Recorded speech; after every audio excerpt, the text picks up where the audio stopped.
All Yeah. right. Thank you. I was having a little Zoom issue on my end. So for anyone just joining us, this is all about maximizing your HVAC lead flow with Facebook ads. So getting you to a place where we can carry you beyond peak season with the strategies that we're going to talk about here. So for anybody logging on that you're not familiar with me and reflective marketing, just want to do a quick little intro. So I'm the owner of Reflective Marketing, of course, which is why we're here. And I live in Newfoundland, little island on the east coast of Canada. I live here with my husband, Brandon, and Buddy the dog.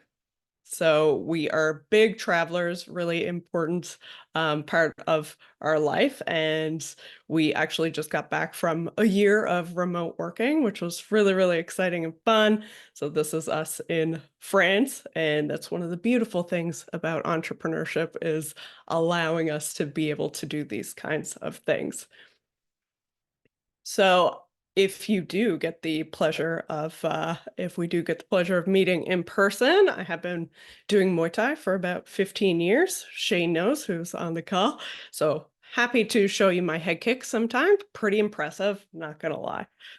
And beyond that, of course, we're heading into our 10th year in business, and I couldn't be more passionate about the residential HVAC industry.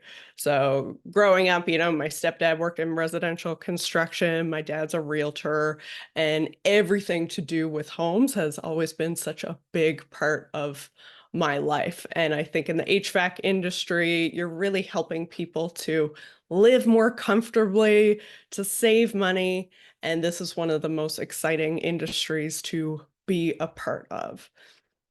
So, through my podcast as well, Beyond the Tools, I've had the pleasure of interviewing some of the greatest leaders in this industry and passing on that information to our clients and people that we've gotten to work with in this industry. But what I'm most proud of really is the success that we've been able to achieve with our clients. And what I'm going to show you today is really the exact strategy that has helped clients like Mitch at Heat Pump Solutions and some of the others that I'm going to show you today, those really help them to be able to double and dramatically grow their business. So when we started working with Mitch, the owner of Heat Pump Solutions back in 2019, they were in a position where Mitch was looking to grow his team and to be able to step away from a lot of the day-to-day operations of the business and really build things up. So they had just hired their first full-time salesperson. Their competitors were advertising much more heavily, and they were finding that some of the advertising that they were doing just wasn't bringing in the volume of leads that they needed. So what we were able to do in just 4 months was to double the number of installs that Heat Pump Solutions was doing every day with the leads that we were bringing in. So Mitch went from an average monthly revenue of 150,000 a year or a month, 150,000 a month to 300,000 a month. And it's really just been up from there. So they've won awards for their growth. They got diamond sales status. And also Fujitsu gave them an award for the largest residential sales growth for 2020. And now they've actually quadrupled their team size. So they're sitting at about 40 people now. This is a bit of an older photo, but they've really been able to expand their team. They have a full sales force now, an office team. They're at $6 million a year and growing. And it's really through a platform that, while widely used, is really underrated, underutilized, and a lot of people aren't thinking about Facebook and Instagram ads for their HVAC business. So what we're going to go through today specifically is why most Facebook ad campaigns really crash and burn for HVAC companies and how you can avoid some of those same pitfalls. We're going to go through the 5 crucial elements of a scalable ad campaign. And we're going to talk about measuring and benchmarking your results. So what you can actually expect to achieve here. So if that sounds good to you, give me a 1 in the comments. Give me a yes. Let me know what you think. All right. And ultimately, what I want to be able to show you is how Meta doesn't have to be a platform that you are throwing away money. It can be something that is actually helping you to really scale your business.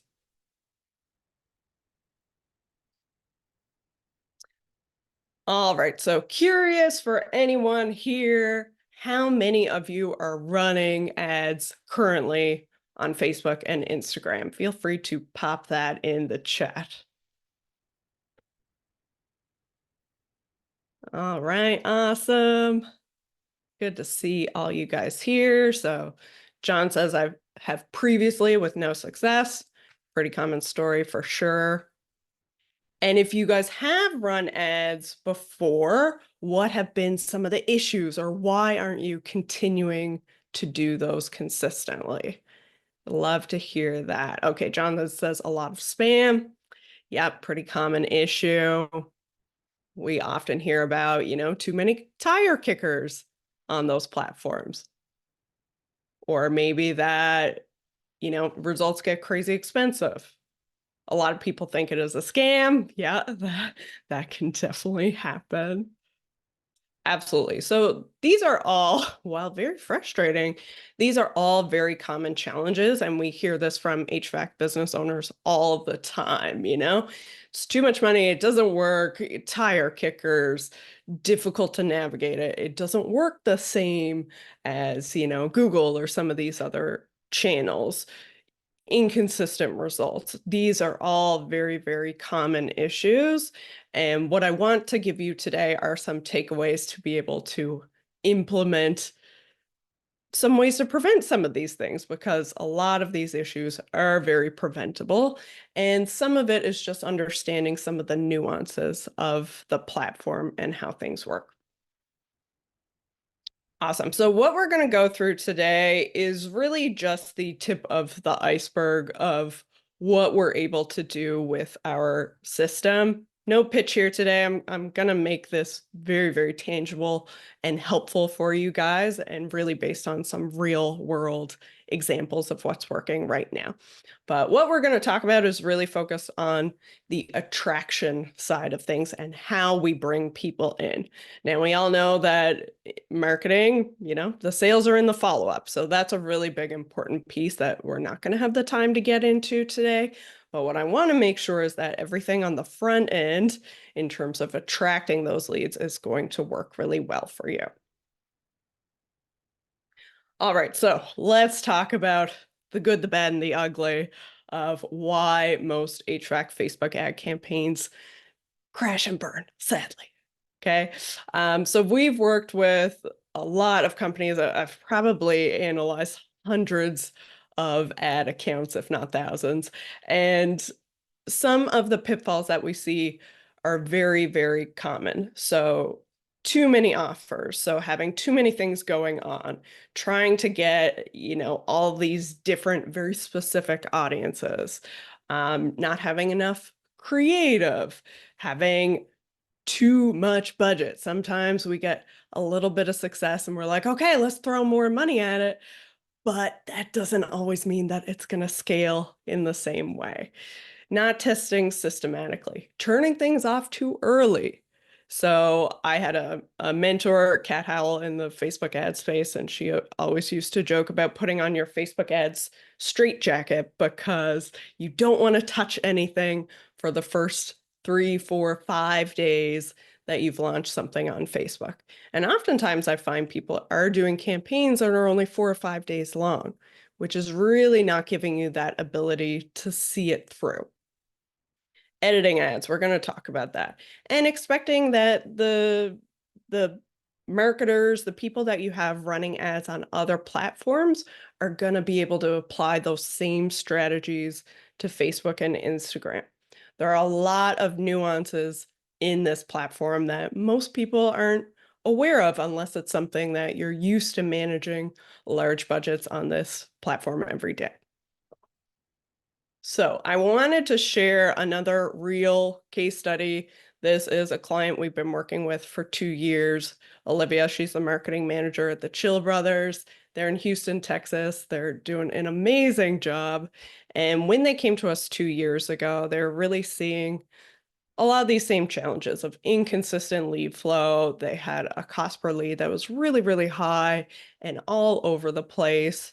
And the agencies that they were working with at that time really struggled to scale things up and needed a lot of kind of hand-holding and direction to be able to get things to the types of results that they wanted to see. So when we took over, and we've been working with the Chill Brothers for the last 2 years, they have been able to see amazing results with paid social. And the reason for that is that with Google, with some of these other channels, with those types of channels that are search-based, you are really dependent on people searching you out. But with Facebook ads, with Instagram ads, what you're able to do is proactively get in front of those homeowners in your service area and get them to raise their hand and say that they're interested. So you don't see those same ebbs and flows. And what Olivia said was that they've been able to scale in a way that their competitors haven't, because they can invest money in meta ads and get a really healthy return on investment, even in the off season. So even during the off season, they're spending about $20,000 a month on Facebook and Instagram ads alone. And in the last 2 years working together, they've grown from 1 location to 4 locations, which is really, really cool to see. So everything I'm going to share with you today are things that have worked for Olivia, for Mitch, things that are working currently for our clients across Canada and the US.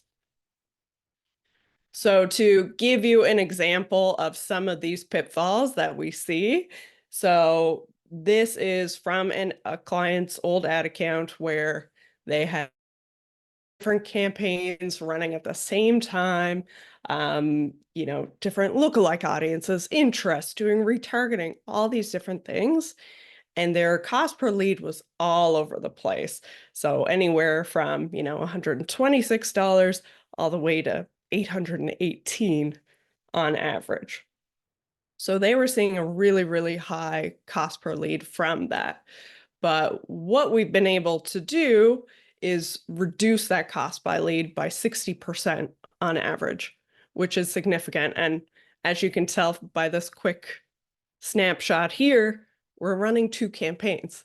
We're not doing these, 15 campaign deep sort of things. It's really getting those fundamentals down and understanding the nuances of Facebook and Instagram ads.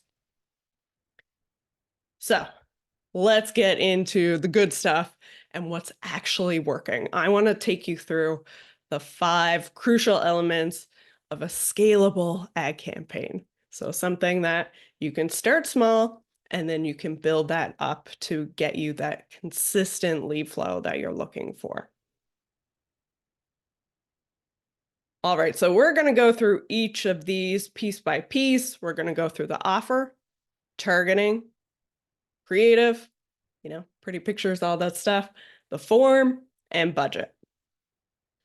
So let's first talk about offers. So what an offer is really thinking about what's going to get your perfect customer to raise their hand and say, yes, I want to learn more. In this industry, everyone does a free estimate, a free consultation. This is not going to be something that's compelling and unique. You need something that's really going to hook these homeowners, that's really going to help you stand out from your competitor. So think about what are those things in your business that can help you do that. If you have any ideas, I'd love to hear it in the chat. Happy to give you some feedback there. But free estimate, free consult, not going to work. financial incentives always work well. So financing, a rebate, cashback. A lot of the time, your manufacturers are probably offering some of these incentives as well that you can just capitalize on. Rebates, they can be government rebates. I think a lot of the time clients think like, oh, I have to make up my own program. But no, you can leverage things that are already out there, already existing in your marketplace, and it's just helping your customers through that process. And educational offers. So that could be a guide, it could be a checklist. Those do work well in certain markets, but typically you're going to get a high volume of low cost leads. So if you're getting cheap leads on the front end, that means you got to do a lot of work on the back end in order to get those to convert. So oftentimes those don't necessarily pan out. We have seen them do well with some clients, but you got to be prepared to qualify those leads from there. Okay, Jonathan says, we see a lot of people interested in money back. When it comes to additional services, do you have anyone pushing that and having success? So by additional services, do you mean like bundling that? I don't know if you want to unmute, John, but you don't have to. Yeah, I can. Just as in like was it duct cleaning services or any type of like additional stuff like um I guess maintenance plans, duct cleaning, IAQ, any of that kind of stuff. Yeah, good question. Typically the campaigns that we're running have been more focused on installations and replacements just because it's bread and butter for you guys. So that's where most of our experience lies. I think it really depends on what the other services are. And I would typically start those at a lower budget so you can get a baseline.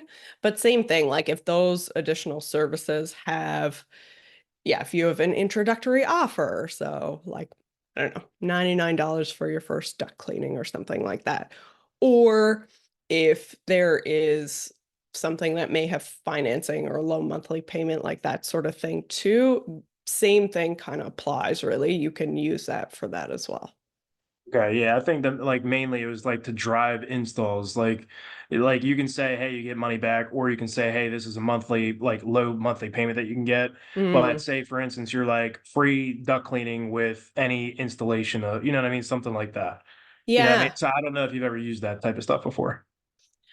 Um, I want to say I feel like we have done like a sort of free maintenance, annual maintenance tied in. I guess to my knowledge, we haven't had a whole lot of success there. And I think really what it is that someone has to be really at the bottom of the funnel for that to be a good incentive. So I think that will work on better on the sales side of things when you've already hooked somebody in, they know they need this new AC or whatever it is, and that's a way to kind of push them over the edge because they're already there. But Like I closing the think, sale. Yeah, I understand yeah, where you're coming from with that. That makes sense. awesome, cool. So yeah, those are some things to consider there, and that brings up a good point as well. The thing with Facebook and Instagram is typically these are not people who are like, oh my God, my AC's broken and I'm in a heat wave. These are people who are like, my system's 10, 11 years old. I've been meaning to get around to this. So having something that just gets them to act now is really the difference. So compelling offer, big part of that. To give you some examples, I'm smiling because Shane's here, so use you as an example, Shane. Um, to give you some examples of offers that have worked, are working right now. So up to 30,000 in rebates. Of course, that's going to be a great offer. Even something as simple as financing, I think a lot of us take that for granted because, you know, maybe think everybody has financing, but this is an offer that is tried and true and really works well. And if you're in Canada and able to take advantage of some of these rebate programs and like the Canada Greener Homes loan with 0%, like that is an amazing offer that you can leverage. Similarly, Chill Brothers doing, $0 down, zero payments until 2025. Even if you take your financing and just play with the language a little bit, so yeah, no upfront payment, no payments. Um, Sometimes even having flexible monthly payments. You can take the same offer and try different messaging with it to get more people coming in the door. The second piece, of course, is targeting. Now, years ago, I would have said the more detailed you can get here, the better. But what we've really seen in the last year or so is that Meta prefers more flexibility. So the broader you can have your targeting, the better. And we typically advise to start with one audience. So Meta has said that the ideal audience size is 2 to 10 million people. Now, if you're on a little island like me, you're not going to find 2 million people here. So you can take it with a grain of salt, but the larger the audience size, generally, the better that Meta is going to perform for you. So you want to make sure that you're not getting too detailed with your targeting. What we typically advise is that you focus on your service area and usually a radius around it. You can narrow the age range a little bit, but otherwise leave it open. And that's the place where you start. As you scale, as you're getting to a place where you're spending hundreds of dollars a day or thousands of dollars a day, then yeah, you're going to break down into more audiences, more campaigns. But as a starting point, broad is better. The other thing I would advise there is be careful that your service area is not too narrow because you can always qualify based on service area once someone has become a lead. But if you are too narrow on the outfront, you may find that your cost per lead is, sometimes double what it needs to be because you're being too specific there. So a couple of things that you can test and keep in mind. Another really crucial piece, if you are doing financing, you do need to declare a special ad category. So this just tells Facebook that, hey, I'm advertising something related to credit. Similarly, if you're doing job ads, you need to declare employment. The reason for that is Facebook, of course, wants to make sure that you're not discriminating. But also, if you don't declare that special ad category, you run the risk of your ad account being shut down, which, believe me, comes with a whole host of problems.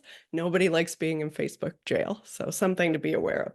It will give you some limitations from a targeting perspective, particularly, geo-targeting by zip code or postal code, age, that sort of thing, but it typically washes out in terms of cost per lead anyway. So yeah, better to declare it, go broad on your targeting, and you can qualify in other ways. Okay, third, creative. What we all think of when it comes to ad campaigns. So this is the visuals that you use, the messaging that you have, the headlines, the buttons, all that side of things. Typically, what we see is that people either have way too many or too few. So I want to give you some ideas of creative that you can use, content that you can use in your own ads. So it's always great to start out by testing the visuals. So different photos versus graphics, videos, trying different types to see specifically what works in your market. You can also try really short ads. So, a sentence, a few words versus longer ads where you've got paragraphs and more detail in there. Testing out different headlines. So, flexible monthly payments versus 0% financing. Those are things that you can try out to see what works better. To give you a very general rule of thumb, you want at least 3 ads running at any given time. And you don't want more than 6 because if you have too many going at one time, Meta doesn't know how to optimize properly and you're spreading your budget out over too many ads. So it's a bit of a fine balance there. Okay, so let's talk about some creative ideas that work. There are a whole bunch here. If you want to take a screenshot, definitely encourage that. Go for it. But oftentimes keeping it super, super simple, things that you may feel are amateur or unprofessional, I can almost guarantee work really, really well. So getting your text to take a selfie, taking a picture of a unit outside a house, inside a house, all those installation photos, believe it or not, do really, really well. There are also things we call ugly text, which I'm going to show you in a second, but they're the type of visuals that may make a graphic designer cry, but they work. So really considering the platform that you're on, being natural, being authentic, these are things that people are seeing in their feed anyway. So playing into that can really, really work. And if you do need inspiration, let me also share with you that Facebook ads you have the ability to look at the ads of anyone who is running ads on Facebook. So I've got a link here and I will just show you quickly what that looks like. Curious, has anybody used Facebook ads library before?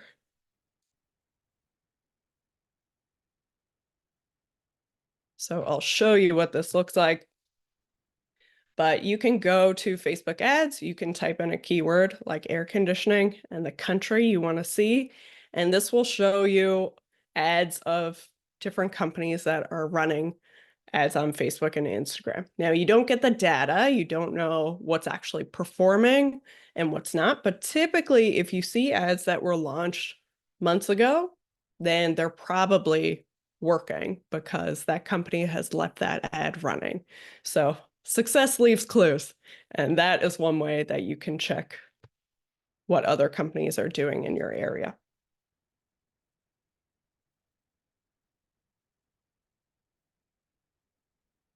All right, so going back to some examples of creative that is working. So we always think of graphics, of course, and they're an important thing to put in the mix. If you do have people in your images, generally those tend to do better. I mentioned ugly text. Again, graphic designers, close your eyes, but these ugly text images can do really, really well and stand out in the newsfeed. And then videos, they don't have to be ultra professional, edited, all that sort of thing. This is just a quick clip of a tech driving by in their van. And this is something that has continued to perform really, really well. So really getting back to basics and simplicity here.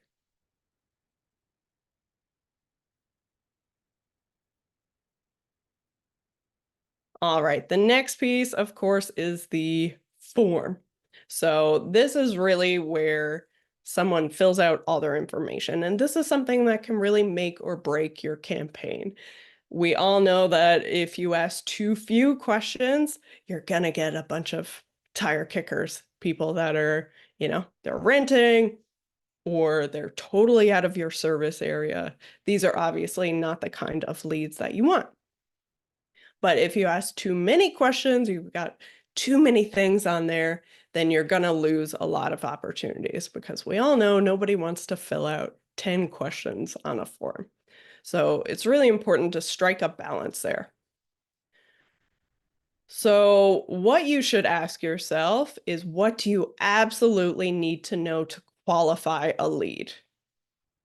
And what do you absolutely need to know up front is another question.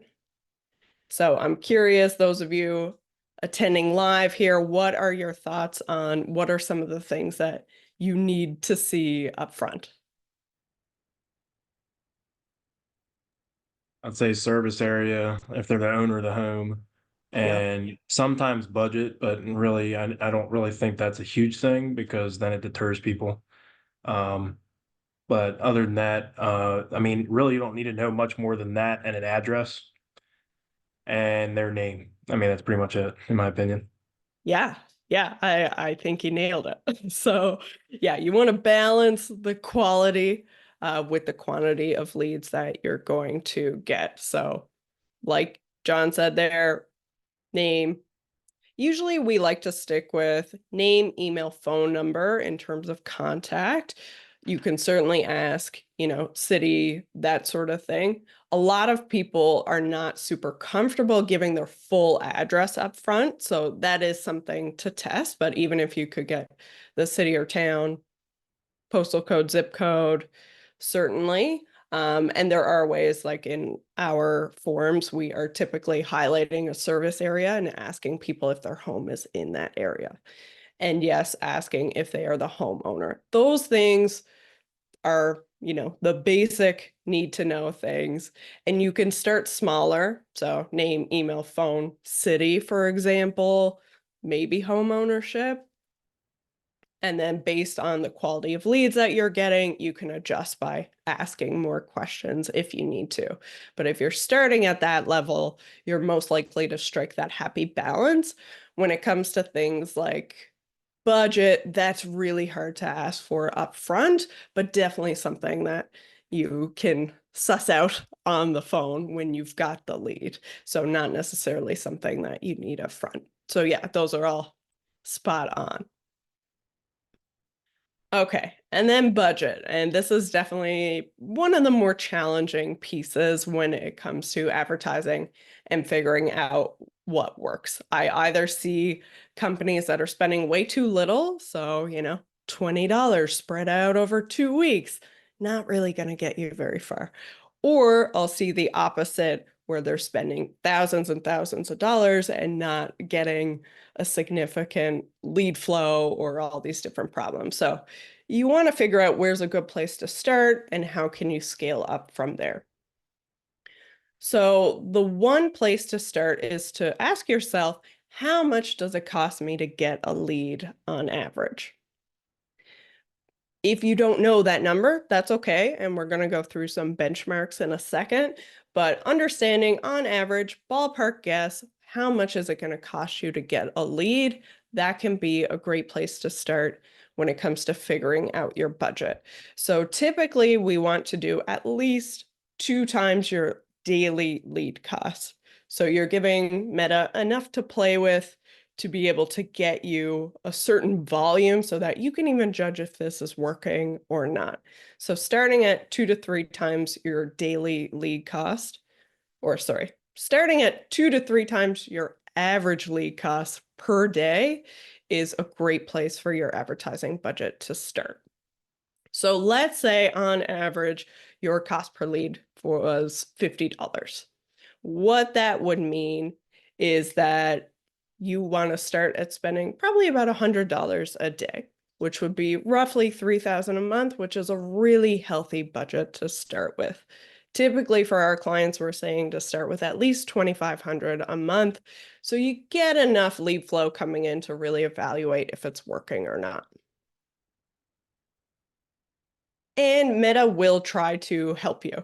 So when you put in your daily budget, it'll give you an estimate of the daily leads that you might see at that budget and how that can scale. So those are some hints that you can look for. So beyond that, really scaling is where we find that most companies get into trouble because things are working well. You're getting leads, cost per lead is good. Now you just want to dump a bunch of money on it, which is amazing. That is a great place to be, but we want to do that in a way that you can sustainably grow your results. So you want to start increasing ad spend on anything that's running currently by no more than 20% per day.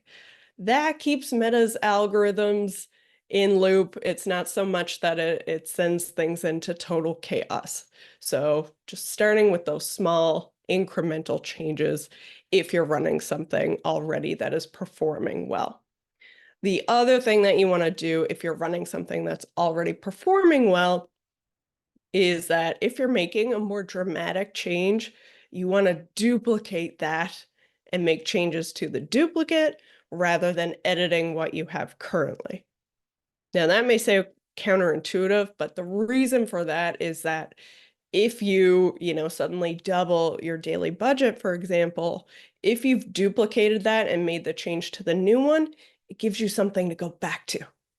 So if that new increased budget totally crashes and burns, you can go back to the one that was working previously. Otherwise, if you're doing a dramatic increase in budget at that point, that's when you want to add on more ad sets. That's when you want to look at adding new offers or different campaigns so that you can support that growth in leads without damaging or cannibalizing what you already have running. All right, and if you have no idea where to begin with this or what things should look like, I wanted to give some ideas in terms of benchmarking what your campaign results should look like. So with any client that we begin to work with, we really want to figure out those baselines within the first month of running your campaign. So typically we're seeing cost per lead on Facebook and Instagram. And to be clear, a lead being someone that says, yes, I'm interested. Here's my name, email, phone number. So that initial inquiry, we're seeing that average cost anywhere from 30 to 50. Now, in more competitive markets, if you're in Las Vegas, San Francisco, New York City, you're probably going to see it be a lot more than that. And we have some clients that are sustainably getting, cost per lead of $100 or more, and they're happy with that because of how that plays out. So take this with a grain of salt. Certain markets are going to be a lot more expensive than this, but generally 30 to 50 is a good estimate. You want to see at least 20% of those leads that you're generating go to a booked job or a booked appointment. So minimum 20%. Now we've got clients, actually a number of clients right now that are doing at least 50% lead to booking rate. If you're doing under 20%, then there's a problem there. So if you're doing under 20%, you want to look at what's happening on the phones. Are you reaching people? Is there an issue with pickup? Or, you're getting people who are like, I didn't fill anything out. Why are you contacting me? If there are things going on like that with the phone, then that may indicate an issue there with something happening on the phone. Or if it's more so, yeah, you're getting a lot of people who have no idea who you are or whatever, then you might have to go back to the ad side of things and see, do I need to add more questions to my form? Do I need to qualify more upfront?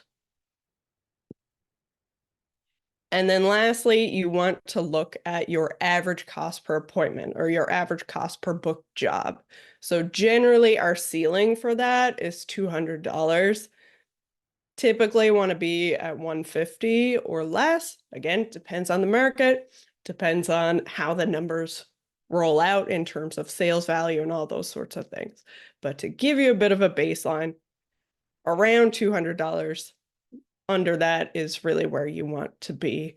And you will see some fluctuations depending on the seasons.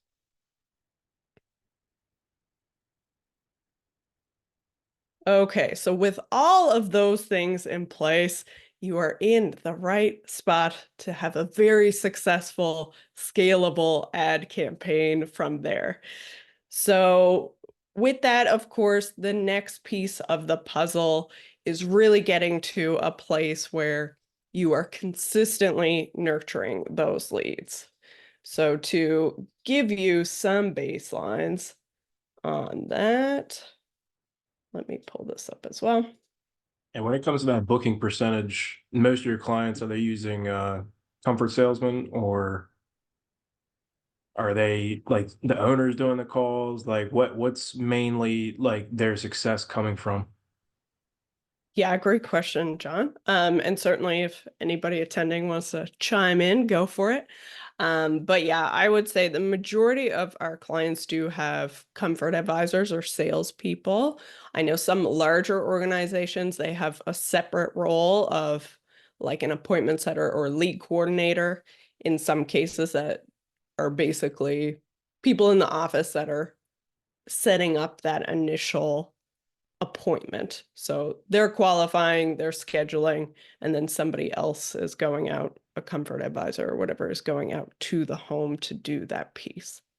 We do have some clients that the technicians are selling, but I think those are we have fewer clients that are doing it that way. Most do have salespeople in that role.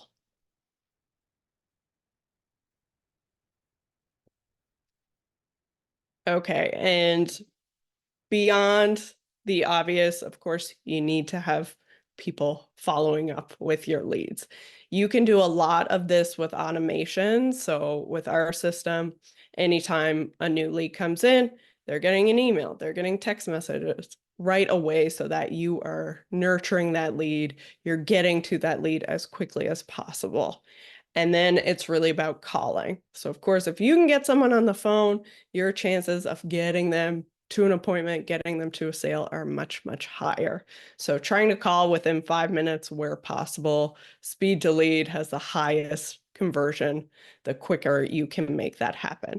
Now, if you're not reaching them right away, we recommend calling at least twice a day for 7 days and then dropping them off from there. Texting, emailing, you can spread that out over time. So having multiple touch points with those potential clients really is going to increase your chance of conversion. And then you can also retarget those hot leads with ads. So those are some ideas for how to take it to the next level, of course. So with that, most of what we talked about today is really about getting those good leads in the door. There's always the back end part of that that is really important as well, but this will give you some pointers to get there. So what we talked about today, why some HVAC ad campaigns really just crash and burn, and what those pitfalls are that you can avoid to make sure that your campaign is successful and you could sustainably scale that. We talked about the 5 crucial elements of those ad campaigns and some tips and tricks to make sure that you do get the results that you're looking for. And we went through benchmarking your results. So give me a 1, give me a thumbs up in the chat if you found that helpful. And of course, we would love to chat with you further. If you are looking for help to actually implement this strategy in your business, you know you want to take this and run with it, not something you're planning on necessarily doing yourself, we would love the opportunity to run through an advertising plan specific to your business with you. I will pop a link in the chat, and if you're watching this later on YouTube or social channels, there will be a link there to schedule a free strategy call where we can talk about tailoring this approach specifically to your business.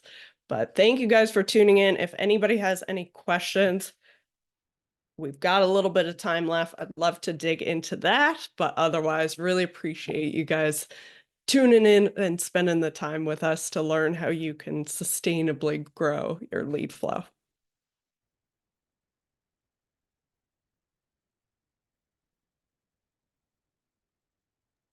I'm good right now. Thank you for your time. Thanks, Jonathan. It was good to see you. Yeah, good to see you too. I know we have a call not next Monday, but the Monday after. So look forward to talking to you. I had a couple changes happen with some guys, so it should be good for us, but we'll talk about it more then. Okay, sounds good. I look forward to it. All right. Well, you have a good day. Okay. Thank you. Thank you. You too. All right. Thanks, everybody. If there's no questions, I will head on, but really appreciate your time, and we'll see you next time.